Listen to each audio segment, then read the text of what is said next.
जय हिंद साथी। उत्तर प्रदेश के उपचुनाव में वोटिंग से 18 घंटे बचे हुए और एक जाने माने शानदार राजनीतिक विश्लेषण योगेंद्र यादव ने बता दिया है कि उत्तर प्रदेश के उपचुनाव में कौन सी पार्टी सबसे ज़्यादा सीट जीतेगी और किसके पक्ष में सबसे ज़्यादा वोट पड़ेंगे।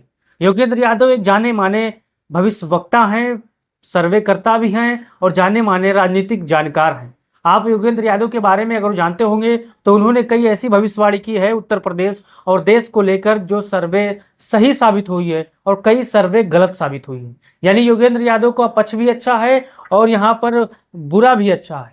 यानी आप चलिए जान लेते हैं कि उत्तर प्रदेश के उपचुनाव को लेकर 9 सीटों पर योगेंद्र यादव ने 18 घंटे पहले क्या भविष्यवाणी की है और क्या हकीकन ऐसा होने वाला है। आपको अपना राय देना है एक एक सीट को लेकर और बताना है कि क्या उत्तर प्रदेश के उपचुनाव में भारतीय जनता पार्टी और समाजवादी पार्टी में सीधा टक्कर है।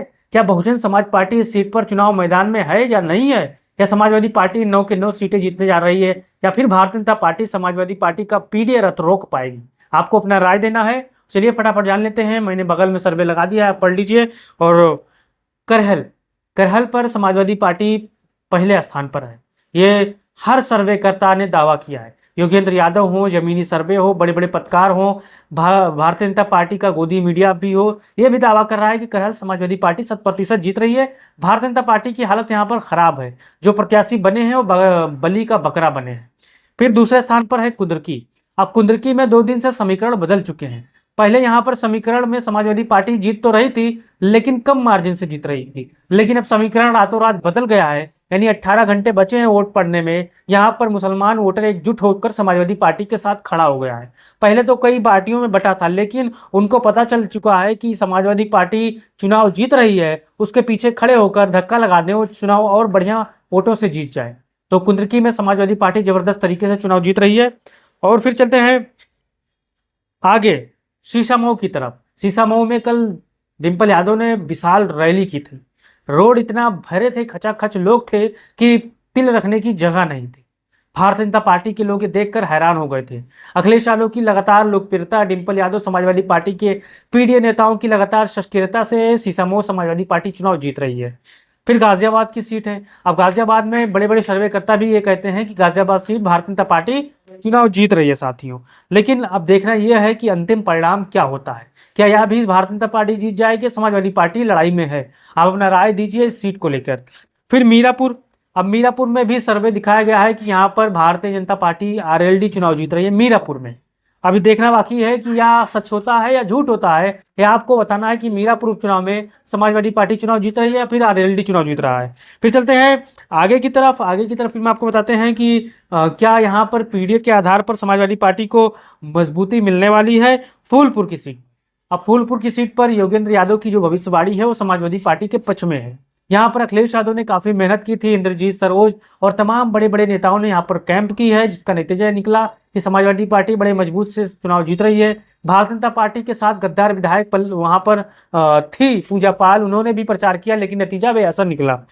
फिर कटेहरी में यहाँ पर मुकाबला 50-50 का है, क्योंकि यहाँ पर शासन प्रशासन के दम पर भारतीय जनता पार्टी कटेहरी उपचुनाव जीतना चाहती है। कई लोगों को रेड कार्ड नोटिस किए पहले दिन से ही समाजवादी पार्टी के सांसद लालजी वर्मा, उनकी बेटी, उनकी प्रत्याशी बीवी को लगातार भारतीय जनता पार्टी प्रशासन के माध्यम से टारगेट कर रही है। लेकिन जनता समाजवादी पार्टी के साथ है। वर्मा, कुर्मी, मुस्लिम और तमाम अन्य जातियों के वोटरों को जबरन कोटेदार के माध्यम से, प्रधानों के माध्यम से धमकाया जाता है कि भारतीय जनता पार्टी को वोट दो। लेकिन यहाँ पर जो सर्वे निकल के आ रहा है मुकाबला 50-50 का है साथियों।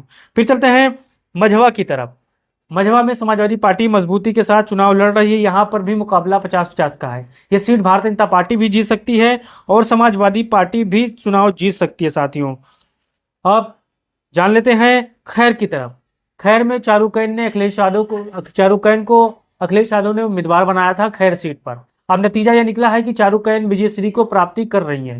लगातार संघर्ष करने वाली प्रत्याशी पहली बार कम उम्र की विधायक बनने जा रही है साथियों। अब अपना राय दो और बताओ कि क्या योगेंद्र यादव की ये भविष्यवाणी सच साबित होगी। 18 घंटे पहले, अभी वोटिंग में 18 घंटे बाकी है, लेकिन उससे पहले योगेंद्र यादव ने भविष्यवाणी कर दी है कि समाजवादी पार्टी मान के चलिए उपचुनाव में 5 से 6 सीट जीतेगी, भारतीय जनता पार्टी 2 से 3। अन्य की लड़ाई स्थिति में साथियों, अन्य सीटें जो बची हैं वो लड़ाई की स्थिति में। आपको क्या राय देना है आप सभी जानते हो। अपना राय दीजिए, उस वीडियो को तमाम साथियों तक भेजिए ताकि आपका आंकड़ा मिल सके और आपका क्या दिमाग कहता है, राय कहता है कि कितने सीट समाजवादी पार्टी जीतेगी, कितने seat Bharatiya Janata party seat जीतेगी और कितने सीट बहुजन समाज पार्टी जीतेगी। आपको अब बताना है साथियों।